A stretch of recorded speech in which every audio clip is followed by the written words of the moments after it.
Welcome back, ladies and gentlemen. I'm Antara, and you're watching Front Page by AM Network. India's private space economy is at an interesting moment. Companies are building launch vehicles, they're building satellite platforms, Earth observation systems, orbital infrastructure. You name it, Agnikul, Skyroot, Pixxel, Galaxeye. A genuine ecosystem is forming. And the government has been relatively supportive, opening up the sector, creating in-space as a regulatory body and signaling that India really wants a private space industry.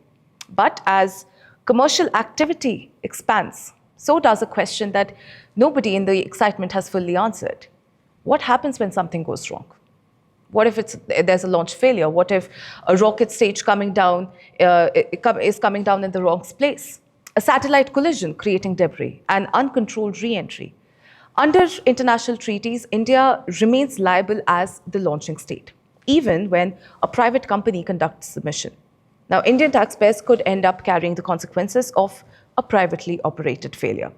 Now, InSpace has now proposed requiring launch operators to maintain third-party insurance of up to rupees 500 crore. It essentially creates that sort of clarity, but that clarity has a cost in itself. Space insurance is expensive, technically complex, and dependent on a small global underwriting market. New Indian launch vehicles have limited flight history, which makes them even more expensive to insure. So the question we are asking in today's episode is, can India create a liability and insurance regime which is strong enough to protect the public without pricing its emerging space companies out of orbit? That is a question we'll try and answer in this episode. I'm Antara. This is Front Page. Let's get right into it. My guest today is someone who is literally researching this question right now as we speak, and not just, I would say, as a general observer, but also as the person building the comparative framework that could inform how India actually designs its space insurance policy. Eshaan Bansal is a young graduate research fellow at Spaceport SARABHAI, India's first dedicated space think tank, where he is specifically researching the space insurance landscape in India and also conducting a comparative study of space insurance and applicable legislation across, I believe, half a dozen countries to recommend the best practices. It's really good to have you here, Eshaan. Welcome. Thank you, Antara. Thank you for having me on the show. True pleasure. And like you rightly started off, this question of who will cover the risk in the space sector is a crucial issue that needs to be addressed, and it has to be addressed right now. Absolutely. In fact, I remember when I was a young student at McGill University doing my aviation and space law LLM. At that point, the Prime Minister had come out with the Atmanirbhar Bharat package, and he was talking about privatization of the space activities in India. And the first question that came to my mind was that once you privatize space activities, and given how the space treaties work, who will cover the risk, both the third-party liability risk for the state, and of course for the startups who are raising funding from a very nascent ecosystem where the investor would like to be protected, and space is a high-risk activity. Certainly. So you can have a single loss which results in a complete wipeout of the entire position of the company. And so this is basis which I started researching on my master's thesis. The question was financial risk coverage of India's space sector. And over the years, I've presented that research to Niti Aayog. I've worked with Spaceport SARABHAI in developing this research. And as a legal counsel, I've been advising space startups now in India in procuring their space insurance in the market. And there is a huge gap. The insurers... Absolutely, there is a huge gap. Yeah, absolutely. In fact, I was just going to come to this point, and you've raised a very pertinent issue here. If you talk about the 1972 Liability Convention, which makes the the launching state absolutely liable for any damage caused on Earth's surface and in the air, and of course liable for damage in the outer space if it was at fault. Now, India signed that convention as a government-dominated space power. The private space era creates a very different situation, I would say, Eshaan.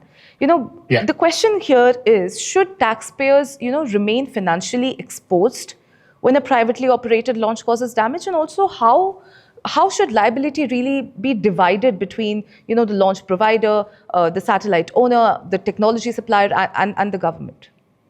Correct. That's exactly the question, because India is a signatory to all the 5 space treaties.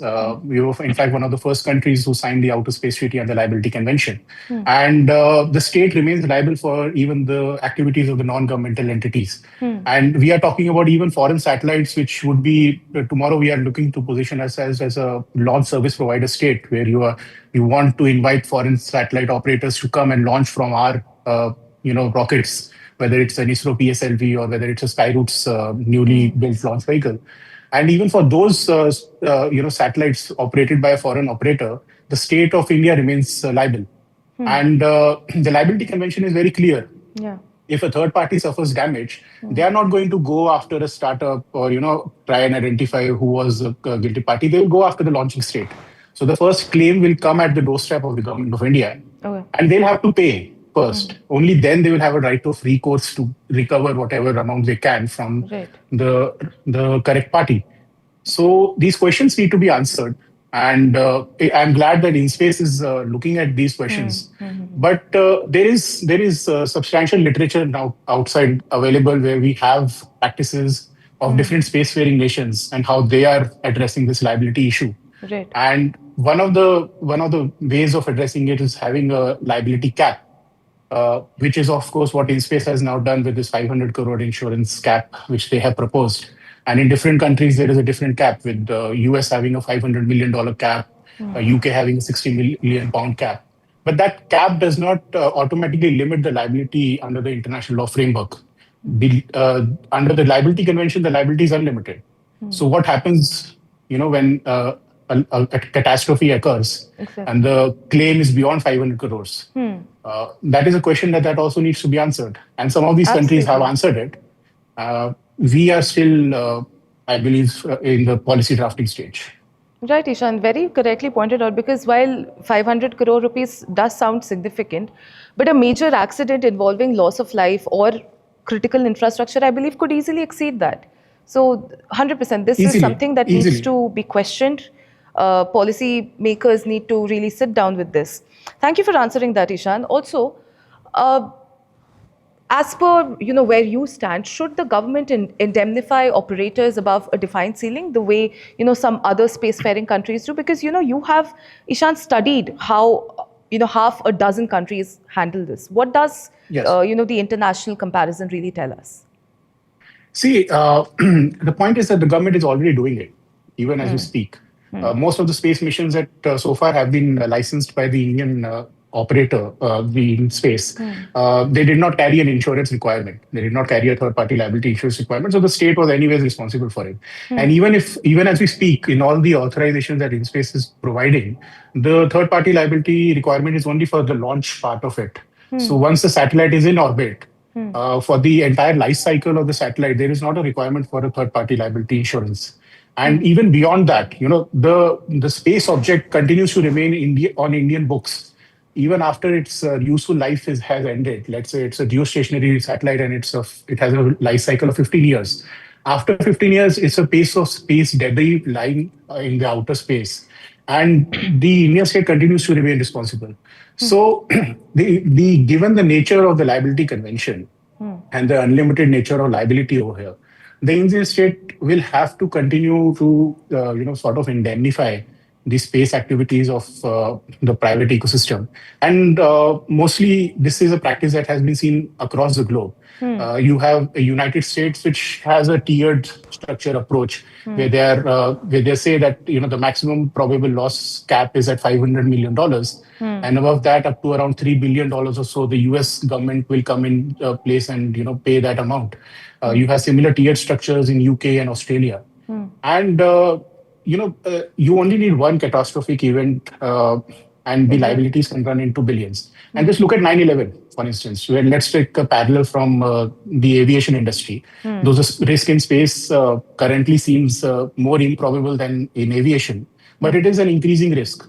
And what happened in 9/11? You had over $30 billion in claims once the two planes crashed. And, ultimately the US government had to step in. Otherwise, the airlines and the insurance industry would have filed for bankruptcy. So $23 billion were paid out of the pocket of the US government. Will the Indian state pay for that amount?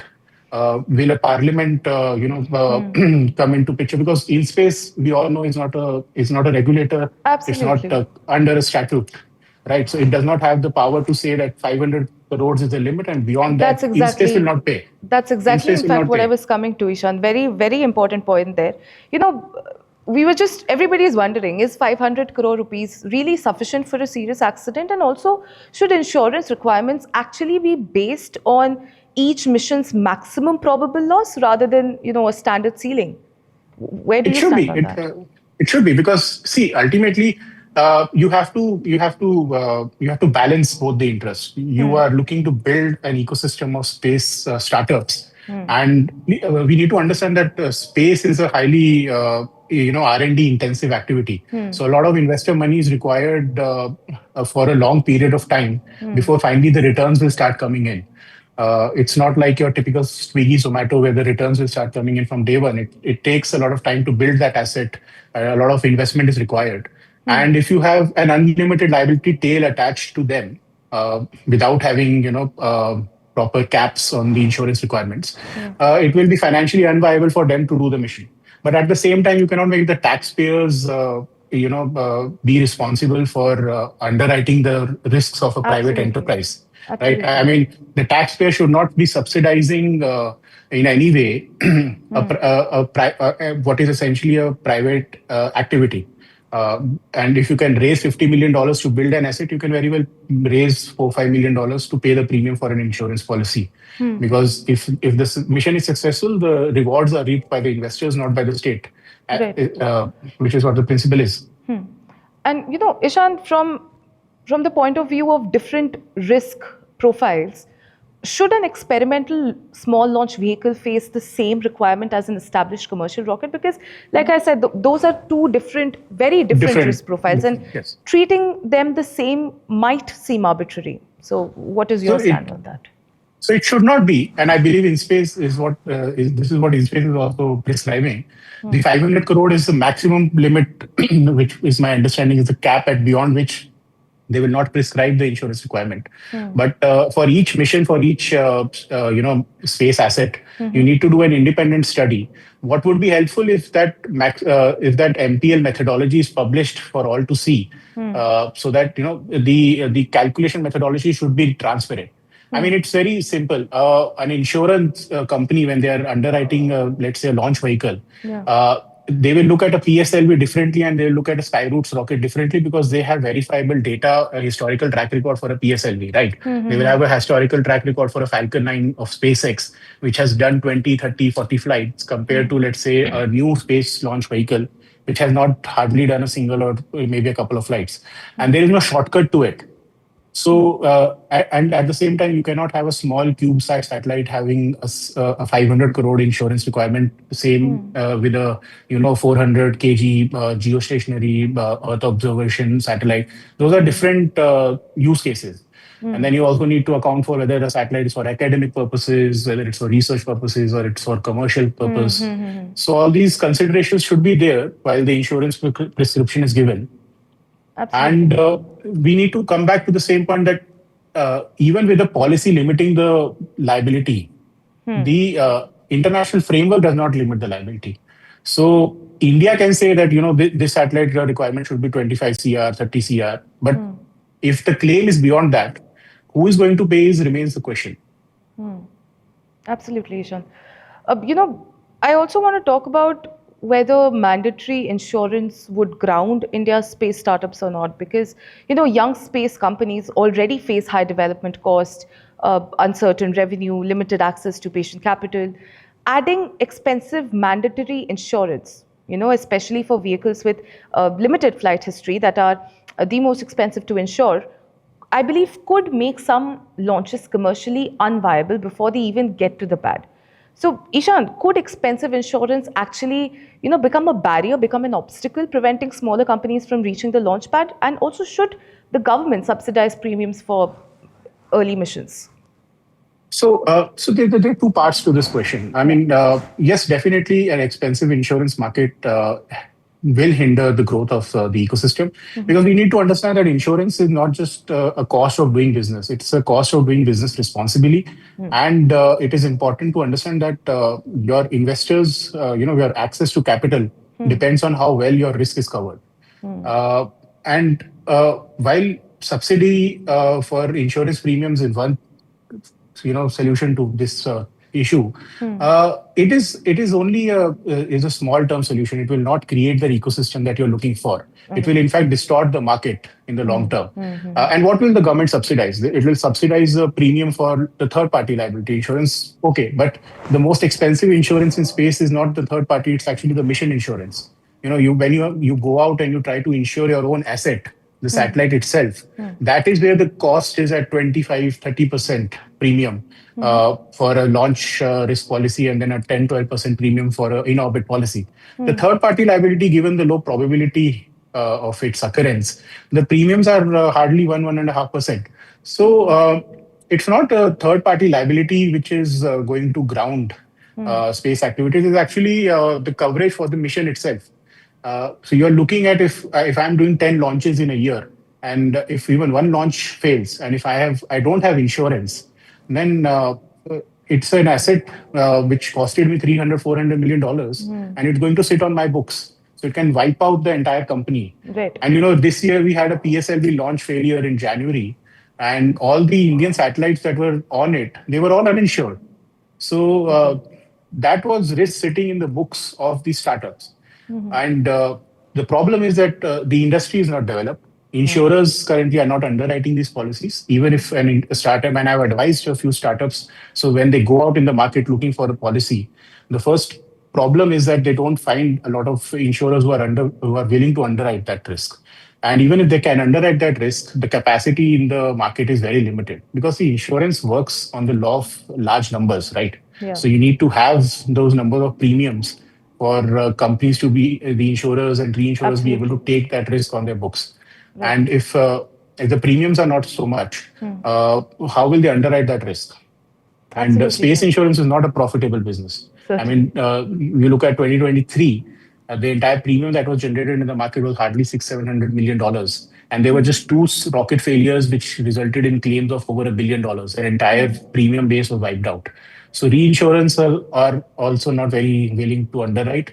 There are a few reinsurers which are foreign reinsurers who are sitting in Lloyd's in London, and they are basically driving the premium rates. So essentially, it is also an issue where you have Indian money which is flowing out of the country. If the government wants to look at it that way also, that ultimately all this money is going to go to foreign reinsurers, because Indian insurers and reinsurers will not be able to cede this risk. So you need to develop that market.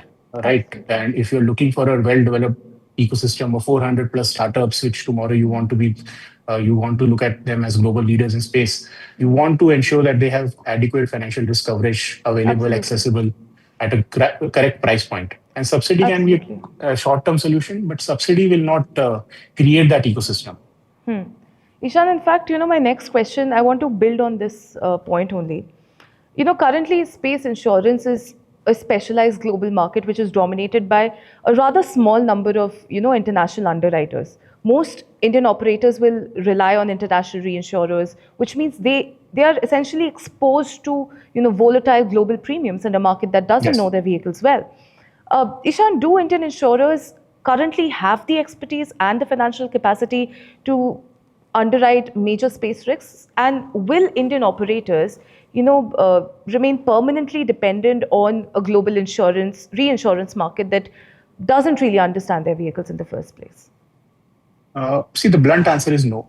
The Indian insurance landscape currently is not in a position to, both financially and having the expertise to underwrite these policies. In fact, just last night I was sitting at a dinner with this reinsurance broker out of Gift City, and he was telling me that in the space sector, as soon as a risk originator, the space startup, they'll send a request for a policy quote to an insurance company. Straight away they'll send that email to London, because nobody in India is underwriting this risk. This is your Tatas, your New India sector. They will they will have a very basic policy. They Because the expertise is not there, the actuarial expertise, the engineering expertise that is required to understand each asset is not there. So they will just straight away take the whatever premium quote they get from the reinsurer, and they'll pass it on. And it is a taker's market. The startups will not have any negotiating power as such, because you hardly have a couple of quotes available, right? So you have to take what is on the offer, and the capacity is very, very low. Like I said, the premium is not there. You don't have premium base. So how will an insurance for an insurance company? It has to make business sense for them to underwrite that risk. I mean, I will not I will not securitize a $400 million asset or a $300 million satellite or a launch vehicle. If you just pay me $2-3 million, and the entire premium I have is for 3-4 participants, you need the law of large numbers is not working over here, and the risk is very high. A space launch race is extremely high. And the risk is increasing by the year. You have space debris issue, you have solar flare issue, you have orbital, mitigation measures, you have large constellations that are coming up. So you are looking at an overly crowded, or low Earth orbit with the highly increased risk, and launch risk we all know is extremely high. Absolutely. So the insurance companies, for them, it doesn't make a business sense currently. They do not have an expertise to underwrite these policies, and so therefore, what the startups will face is a standardized, a policy which is very basic in nature, which will not cater to what their requirements are. I'll give you an example. An insurance policy in India currently, the way they define partial loss in space is almost similar to how they define partial loss in any general insurance policy on Earth. But that is not how it works, right? You can have a car breaking down, and you can repair or replace the part, and insurance can pay for that replacement of that part. But you cannot repair or replace a part in outer space. So if I have an Earth observation satellite and the camera stops working, it's essentially a dead asset for me, even if the bus is working, the propulsion system is working, and the fuel is at optimal capacity. So insurance company giving me the reimbursement for that camera doesn't essentially solve my purpose. For me, it's a lost asset. But that is how the definitions currently are. Your partial loss definition, your total loss definitions, because nobody knows. There is no data available. There is no underwriting expertise available, and there is not such a huge demand per se for the insurers to seriously take this as an underwriting line of business. Okay. Eshaan, then could the government, insurers, and space companies create a shared domestic pool of sorts? Because that's one of the models your comparative research has probably looked at. A pooled approach rather than individual company insurance. Exactly, and this is what I've been, talking to Niti Aayog with and advocating for that.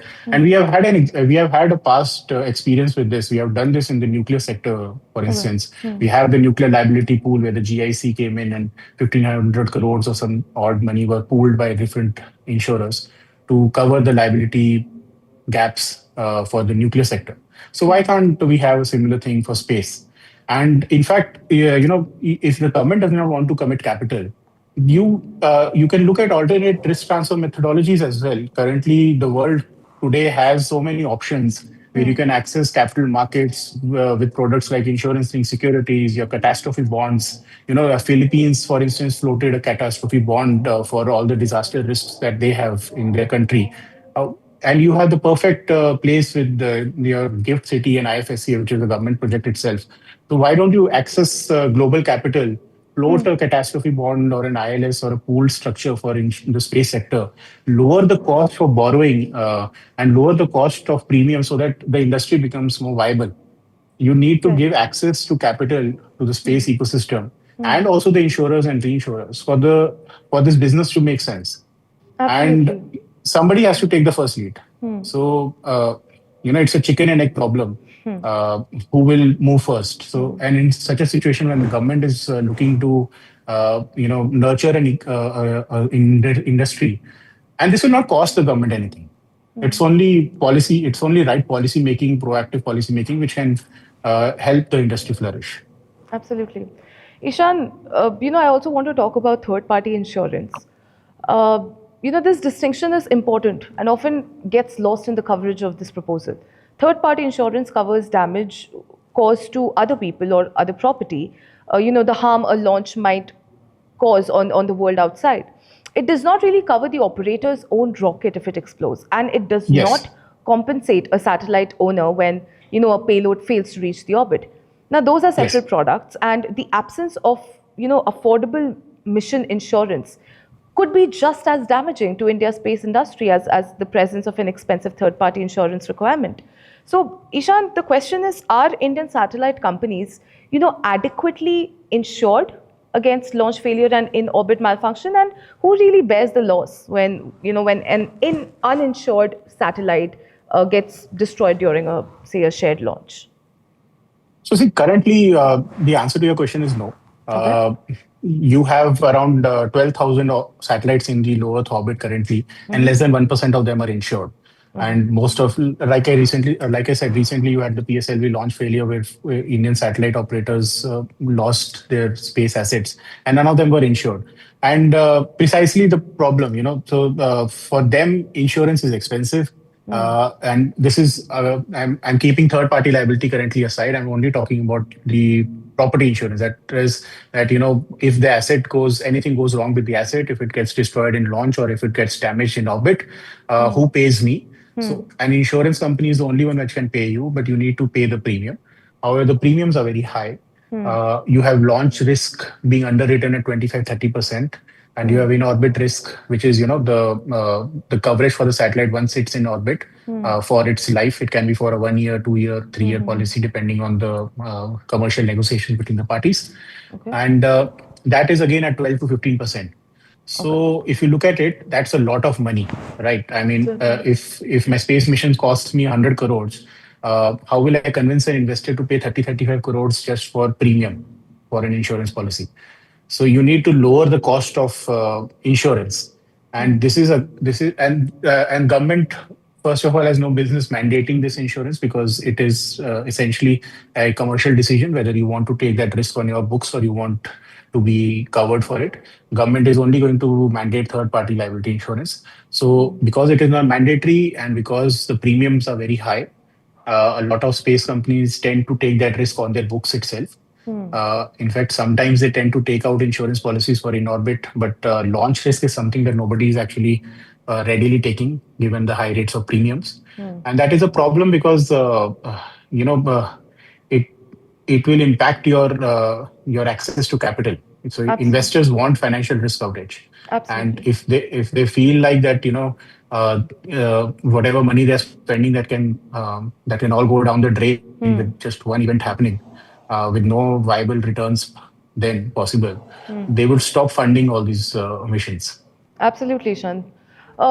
Speaking of third-party covers, should payload owners be required to purchase mission insurance separately from launch operators' third-party cover? And also, the second part of my question is there a clarity problem here that, the policy doesn't currently address? So if you mandate mission insurance apart from third party liability, the problem is that you'll make the cost of the mission so unviable that nobody will actually do space launches. See, like I said, given the nature of the space insurance market currently, and given the high cost of premiums, if it is made mandatory, you already have a very small number of insurance companies who are providing these Yeah, policies. But yeah, if they know that it is mandatory, their premium rates will go even higher.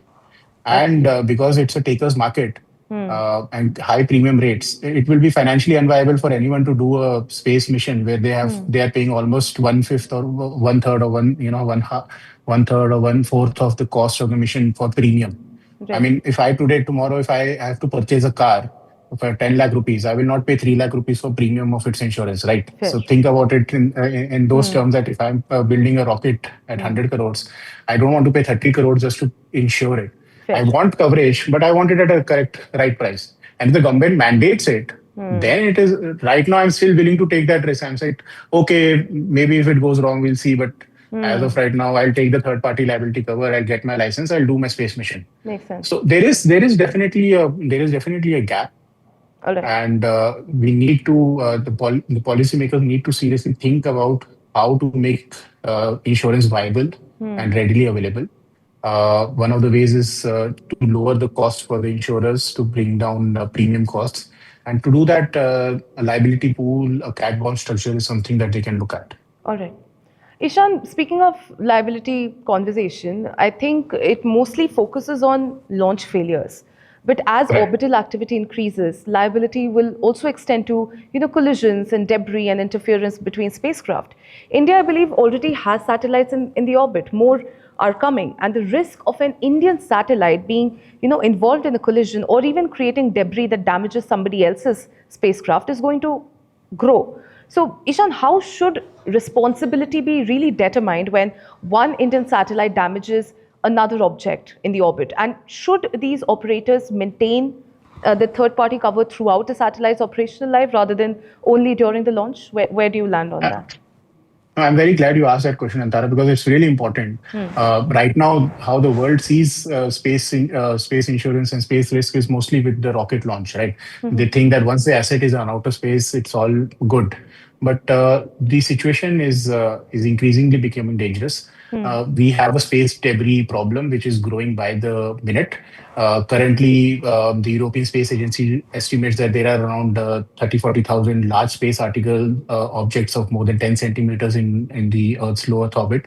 Then you have 1.2 million small space debris particles of 1 to 10 centimeters. And this number is going to increase 3 to 4 fold in the coming times. You are currently looking at 12,000 satellites in the low Earth orbit. By 2035, you will have around 40,000 satellites with the That's mega quite a constellations number. of star.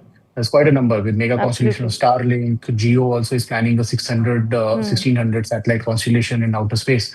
So you are looking at an exponential number of satellites out there, an exponential number of space debris particles. And let me tell you, nobody's tracking them.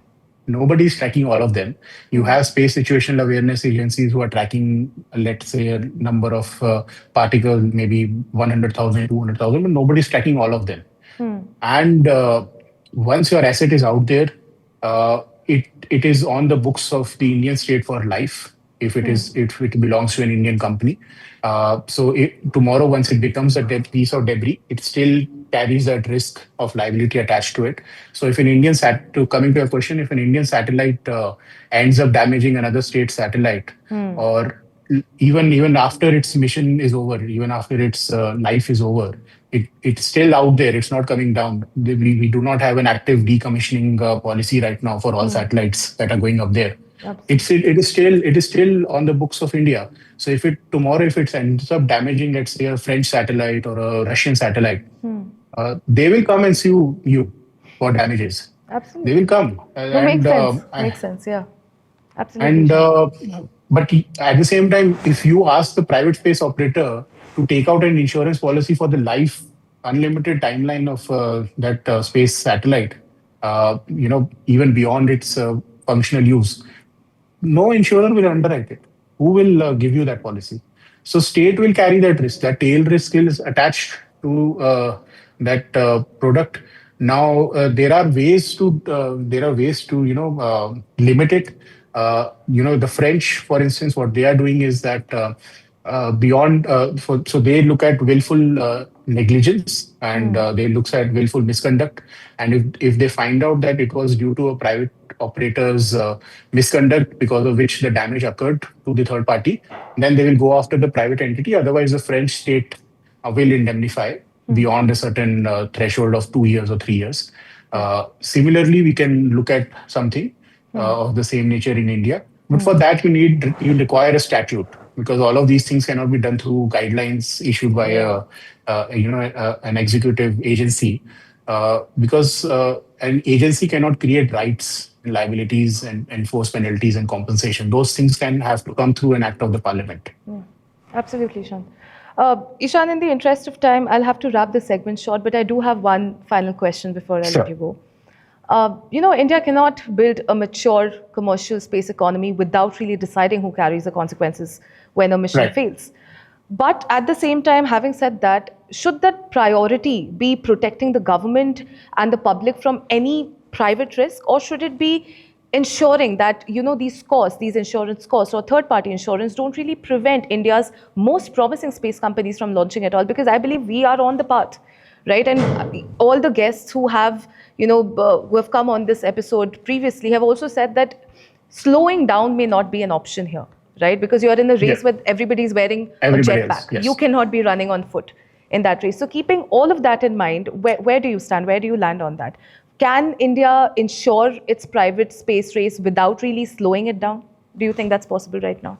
It's possible. It's possible with the right policy intent. I do not see that there is a conflict between the taxpayers' interest and the interest of the space startups. I feel that there is definitely a case where we can ensure that our space race is not slowed down, but at the same time, the state's liability is not unlimited, and at the same time, the taxpayers are not footing the bill for private space activities. All of this can be managed through smart policy making, and we have global examples of how other states and nations have been doing it. At the same point of time, I would like to say that a lazy policy making action, or doing it through just guidelines and all, might not be a good solution. Increasingly, you have competition where states like UAE, New Zealand, and all are coming out with their definitive space legislations to provide that regulatory clarity to the international, satellite market, telling them that come and launch with us. So you have an increasingly competitive market out there, and I think India is in an excellent position to position itself as the foremost launch service provider market in the space mission, provided it gets its policy right. Certainly, certainly. That makes sense, Eshaan. Thank you for this really candid conversation. It's been very eye-opening, really, really pertinent points that have been raised. And I hope everybody who is listening to this right now takes note of those very points. And ladies and gentlemen, whoever has tuned in right now, I want to leave you with this thought. The rupees 500 crore proposal sounds like a technical regulatory detail, but underneath, it is a question that goes to the heart of what India's private space economy will become in the future, and who really bears the cost when ambition meets reality. The companies building rockets in Bengaluru and Hyderabad, they need clarity. The public needs protection, and the framework that delivers both is still being designed as we speak. The fact that there is someone specifically researching this, comparing international models, advising the government, building evidence base, it matters. And the answer is, I believe, in the research. So Eshaan, thank you so much for your time. Ladies and gentlemen, whoever has tuned in right now, I'm Antara. This is Front Page by AM Network. I'll see you again next episode.